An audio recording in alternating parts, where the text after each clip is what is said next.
J'espère que cette fois-ci c'est la bonne. On répare maintenant. Amen. Gloire au Seigneur. On répare maintenant. J'espère qu'on répare en forme. On répare en forme. Merci. Merci de m'aider à pouvoir inviter un plus grand nombre. Merci. Merci. Merci. Merci. Merci. Merci. Gloire au Seigneur Jésus-Christ. Est-ce que c'est la bonne? Si c'est la bonne, dites Amen. Amen. Aidez-moi à inviter un plus grand nombre. Merci beaucoup, Johnny Lee. Merci beaucoup, Purance, de le faire. S'il vous plaît, aidez-moi à inviter un plus grand nombre. Pour tous ceux qui sont ici, s'il vous plaît, aidez-moi à le faire. Aidez-moi. Nous allons retourner à là où nous étions. Nous étions à peu près à près de 50 personnes. On peut les refaire. On peut les refaire. On peut aller même au-delà de ça. Je crois que ce soir, il y a un peuple nombreux qui peut bénéficier de ces moments. Sois béni, Maëla, Jenny, Yolène, merci de le faire. Merci de pouvoir inviter. Saint-Esprit, merci. Merci toi qui as fait commencer avec nous, tu continues avec nous. Esprit de vérité, esprit de sagesse, esprit d'intelligence. Oh, Shandaraba Sataya Baba. Amen. Shandaraba Sataya Baba Baba. Rabba Sataya Baba. Libro Sataya Baba. Libre sete reba karia baba. Rebra Satayanda. Lire baba karia ba Sataya Baba. Robo Sataya Baba. Les préquêtes les basataya baba. Merci d'un cœur reconnaissant, Seigneur. Merci. Bien aimé, s'il vous plaît, partagez ceci sur Facebook, sur Twitter. S'il vous plaît, aidez-moi à pouvoir partager avec vos abonnés et nous allons répartir en beauté. Amen. Je vais répartir dans quelques 2 minutes. Dans quelques 2 minutes pour terminer cet enseignement aussi, en même temps, commencer ces moments de prière et d'autorité.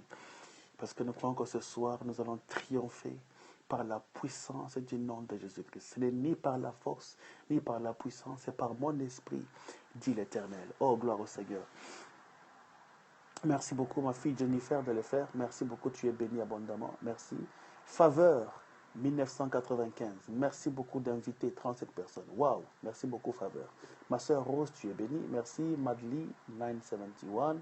Merci, merci, merci. Je pense il peut y avoir un plus grand nombre de la Guadeloupe ce soir. Soyez tous bénis, soyez tous bénis, soyez tous bénis. Voilà, je vais répartir directement. Voilà.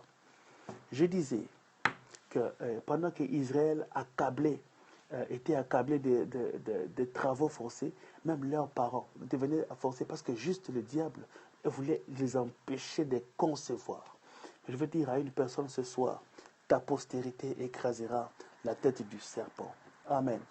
Bien-aimés, alors que nous avons compris que nos enfants sont une sémence de l'Éternel dans nos vies, Matthieu chapitre 13, Jésus donne une parabole très importante. Et cette parabole va nous aider à construire quelque chose de très efficace pendant ce temps de prière. Matthieu chapitre 13 à partir du verset 1er. Ce même jour, Jésus sortit de la maison et s'assit au bord de la mer. Matthieu chapitre 13 verset 1er. Une grande foule s'était assemblée auprès de lui. Il monta dans une barque et il s'assit. Toute la foule se tenait sur les rivages. Il leur parla en parabole sur beaucoup de choses et dit: un semeur sortit pour s'aimer.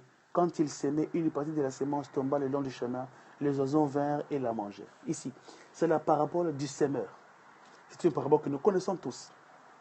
Mais regardez, et c'est là que nous allons retirer. Dieu m'a ouvert les yeux sur cette parabole par rapport à ce que nos enfants devions être et par rapport à comment nous devions comprendre la bénédiction que Dieu nous a donnée.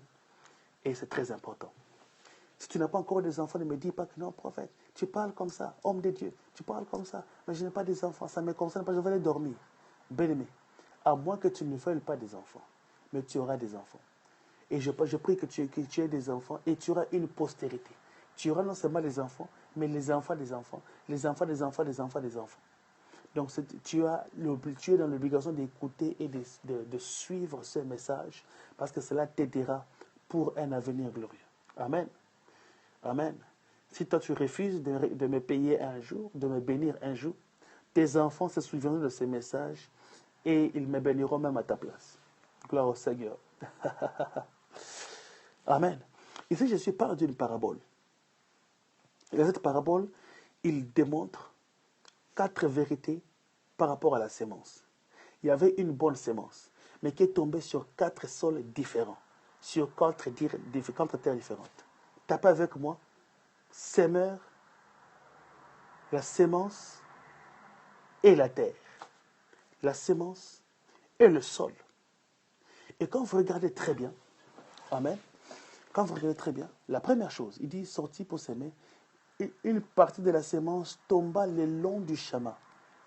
Sémence et sol, c'est très important. Nos enfants sont une sémence. Et bien sûr, une bonne sémence. Amen. Mais le sol sur lequel nous devions les planter détermine leur croissance et leur évolution. Dans cette parabole du semeur, ce semeur il a jeté la sémence le long du chemin. Aïe, aïe, aïe, aïe.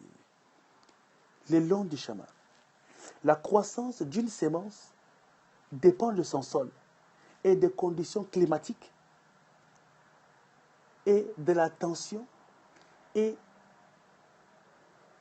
de diverses activités qui peuvent aider cette sémence à pouvoir croître, c'est-à-dire le sarclage, le sol, arroser. Tu peux avoir une bonne sémence, mais si tu ne sais pas comment arroser cette sémence, si tu ne sais pas la planter au bon endroit, cette sémence finira toujours par ne pas produire ses fruits. L'entretien, merci beaucoup Yolène. Amen. Regardez, une première partie qui est tombée, dans le long du chemin. Une première partie qui est tombée le long du chemin. Amen.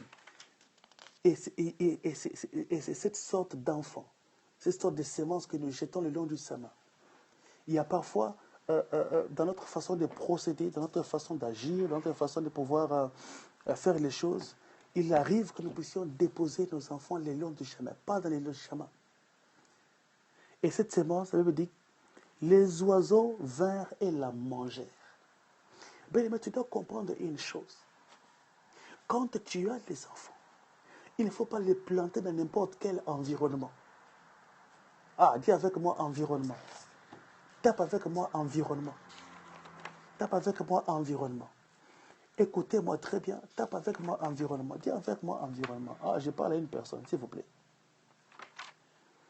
Amen. Il les a placés le long du chemin. Et les oiseaux sont venus, les ont mangés. Bien-aimés, aujourd'hui, nous avons la responsabilité. Et quant à l'épanouissement et à l'éclosion de nos enfants, si nous les plaçons n'importe où, bien-aimés, les oiseaux viendront. Les oiseaux, c'est le symbole du voleur. C'est le symbole de la mauvaise influence. C'est le symbole des amis, d'un mauvais entourage. Des amis mauvais. Bien-aimés, je disais qu'un bon protecteur est un très bon contrôleur. Bien-aimés, au nom de l'évangile, au nom de je ne sais quoi, tu as le devoir de pouvoir mettre tes enfants pas dans n'importe quel environnement. Amen. Tape avec moi environnement. Tape avec moi environnement. C'est très important. C'est très important. Tape avec moi environnement.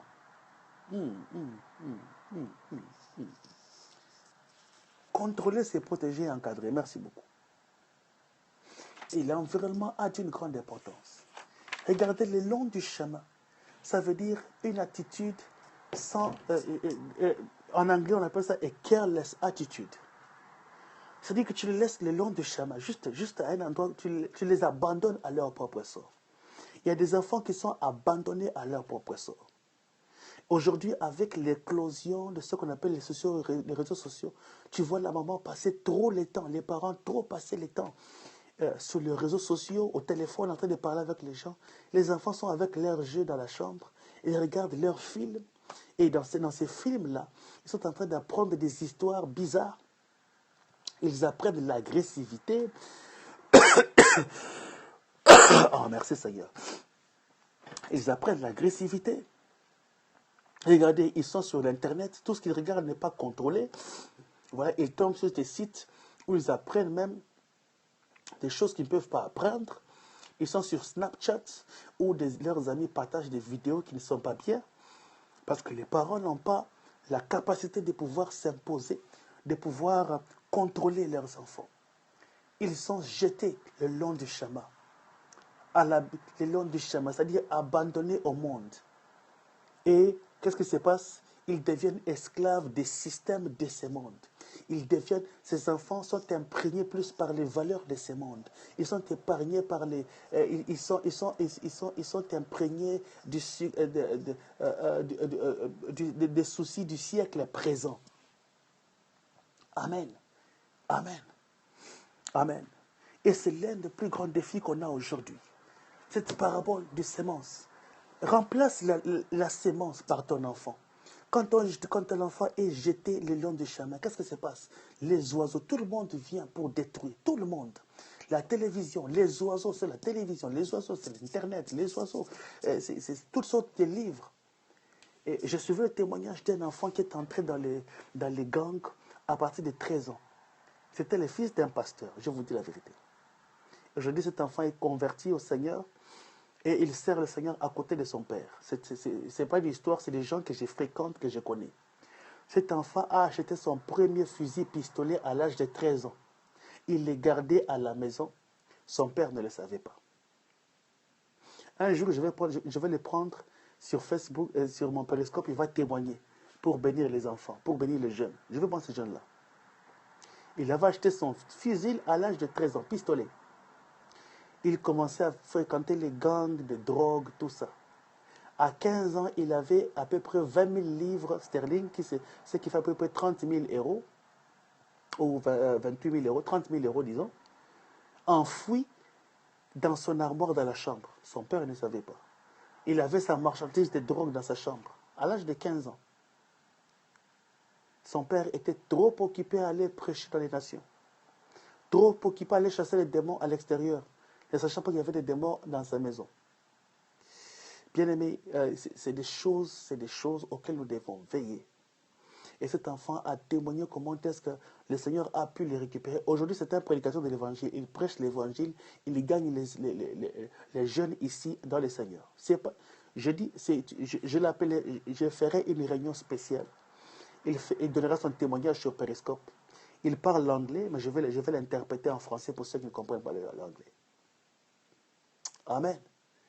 Si cela peut arriver à un serviteur de Dieu, à combien plus forte raison, toi et moi. Amen. À combien plus forte raison, toi.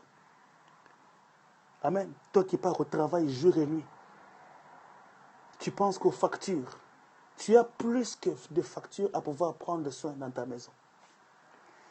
Amen. Et plusieurs fois, le dévoreur vient comme ça, parce qu'on a ouvert une porte, la porte de l'ignorance. La deuxième catégorie, une autre partie tomba dans des endroits pierreux, où elle n'avait pas beaucoup de terre. Elle leva aussitôt parce qu'elle ne trouva pas un sol profond.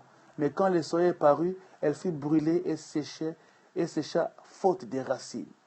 Aïe, aïe, aïe, aïe, aïe, aïe, aïe. Amen. La deuxième sémence, la deuxième catégorie, c'est la sémence qui est tombée dans un endroit pierreux. Tu jettes ton enfant dans un environnement de gens qui, à l'habitude d'Ézéchiel 26 et 36, verset 26, l'Éternel vous remplacera le cœur de pierre par un cœur de chair. Bien-aimé, c'est de plonger, c'est de laisser les enfants dans un environnement de méchants. Bien-aimé, aujourd'hui, je vous dis la vérité.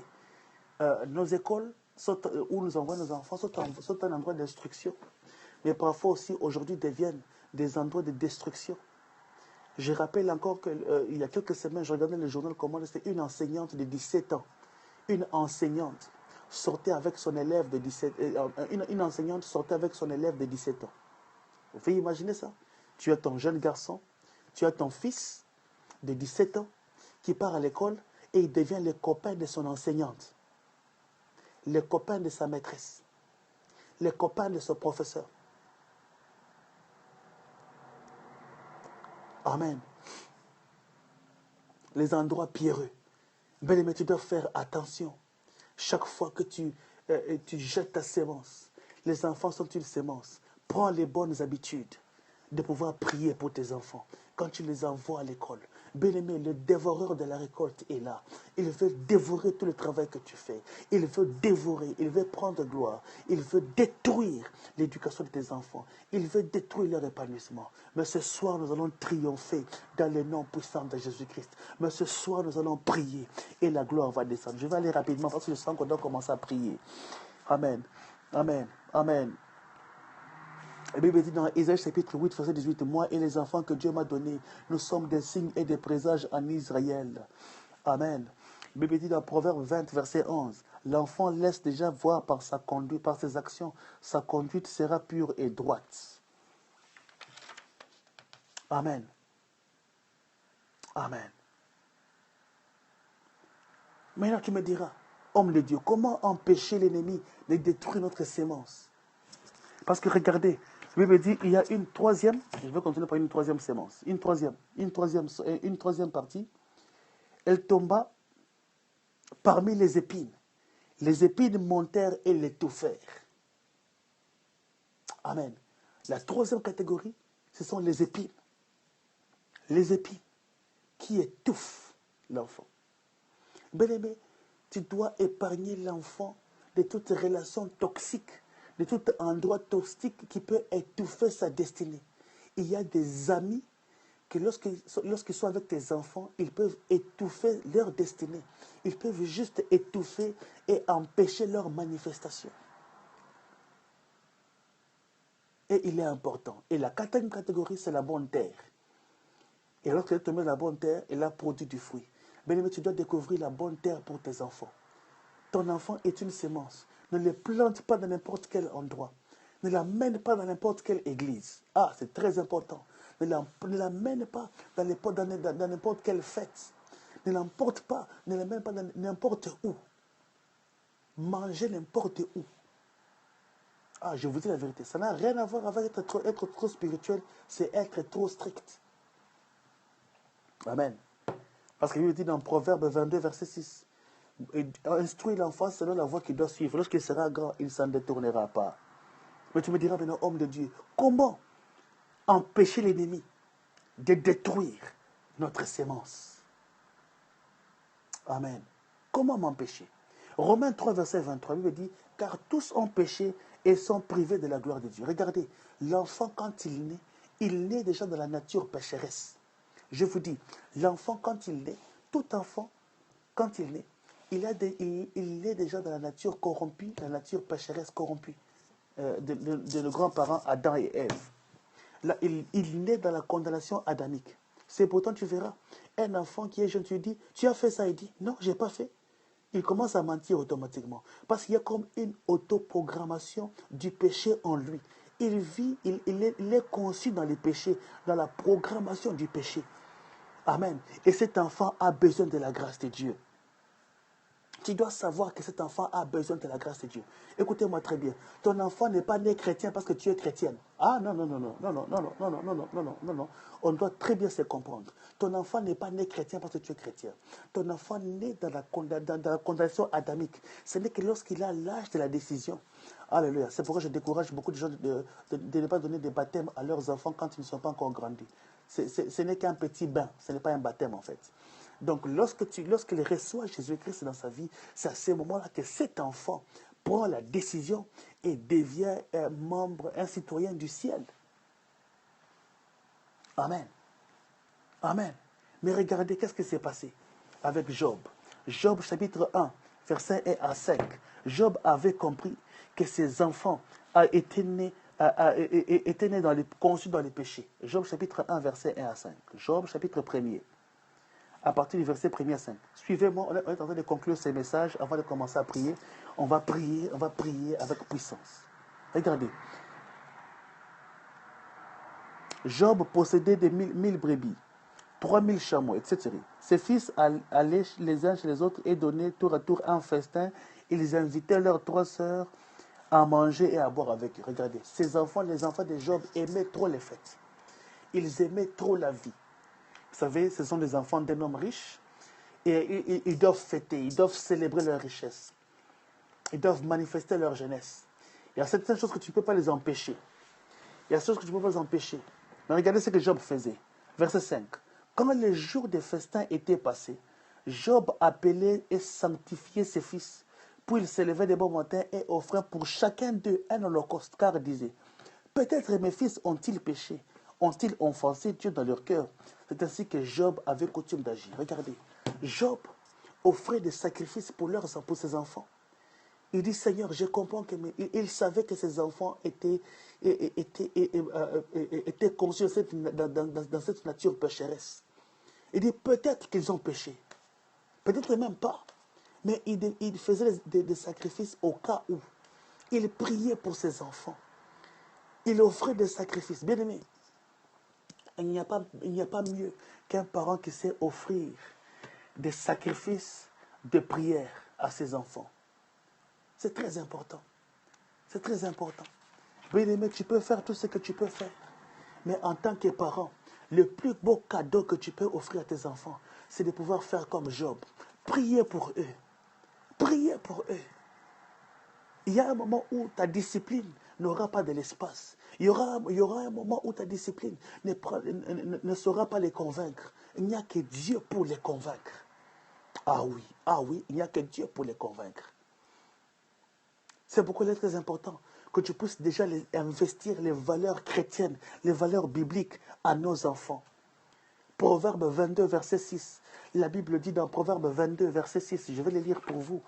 Proverbe 22. Instruis l'enfant selon la voie qu'il doit suivre. Et quand il sera vieux, il ne s'en détournera point. Amen. Tu dois savoir une chose. Les enfants ne grandiront pas bien parce que tu es trop sévère. Non. Amen. Les enfants ne grandiront pas bien parce que tu es trop sévère, parce que tu les tapes. Non. Mais regardez, parce que tu apprends aussi à pouvoir investir, tu apprends à les présenter Jésus-Christ. Souviens-toi que toi-même, si tu es devenu ce que tu es devenu, c'est à cause de Jésus. Amen. C'est à cause de Jésus. Amen. C'est notre responsabilité parentale et journalière de pouvoir enseigner aux enfants les voies de l'Éternel, de pouvoir partager avec eux les hauts faits de l'Éternel. Psaume chapitre 78, 78, verset 4. Psaume chapitre 78, verset 4. Nous les cacherons point à leurs enfants. Nous dirons à la génération future les louanges de l'Éternel et sa puissance et les prodiges qu'il a opérés. Ici, regardez, Israël est en train de faire un vœu dit, ces choses que nous avons vues, ces miracles, nous ne les cacherons pas à nos enfants. Bien-aimé, apprends à parler à tes enfants la vérité. Comment ce que tu es devenu, ce que tu as été, ce que tu es devenu. Il ne faut pas mentir à tes enfants. Regardez, moi j'ai bien grandi, non, écoute-moi, parle la vérité. Dis à tes enfants, regardez, j'avais souffert comme ça, je suis passé par ceci, mais l'Éternel m'a fortifié. N'importe quel témoignage, donne le témoignage, montre-leur la grandeur de Dieu. Bien-aimé, écoute-moi, quand tu élèves Jésus dans la vie de tes enfants, Jésus sera glorifié et ils marcheront après. C'est Jésus que tu les as présentés. Très important, très important. Et tu dois savoir une chose, que Dieu appelle tes enfants à régner dans la vie. Psaume 45, verset 16. Tes enfants prendront la place de tes pères.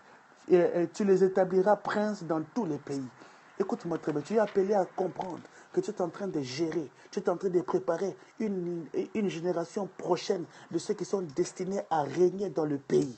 Oui, pendant que nous allons commencer à prier, c'est l'un des versets que nous allons utiliser pour nos déclarations prophétiques ce soir. Mes enfants régneront, ils seront établis princes dans mon pays, princes dans ma vie, princes là où je vis, au nom de Jésus-Christ.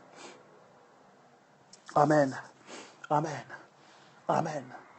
Gloire au Seigneur. Gloire au Seigneur. Bien-aimé, je vais conclure par ceci. Alléluia. C'est l'heure de la prière maintenant, Jésus. Merci, merci, merci. Je vais conclure avec Jean chapitre 17.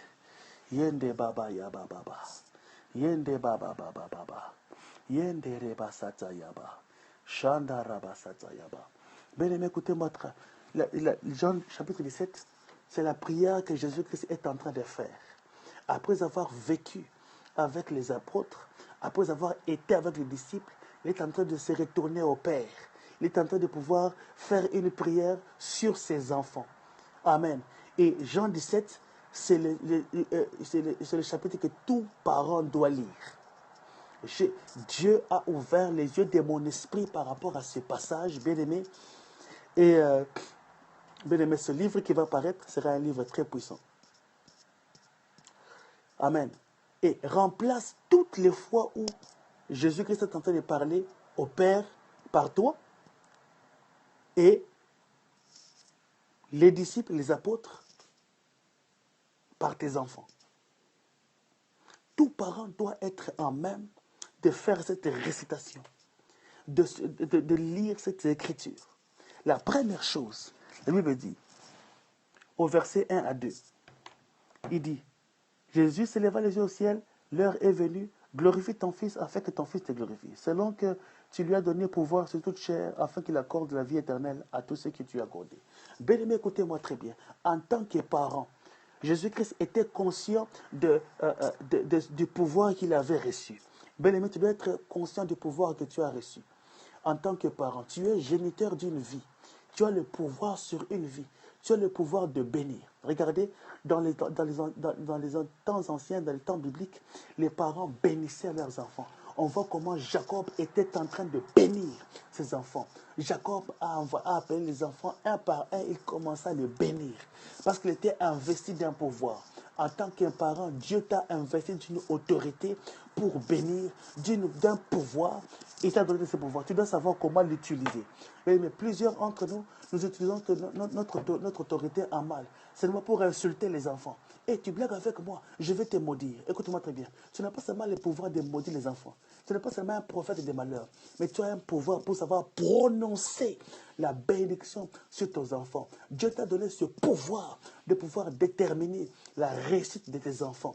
Beaucoup de gens veulent seulement utiliser ce pouvoir quand ton enfant a péché ou est impoli. Tu sais, tu blagues avec moi, je vais te maudire, tu ne réussiras pas. Écoute-moi très bien.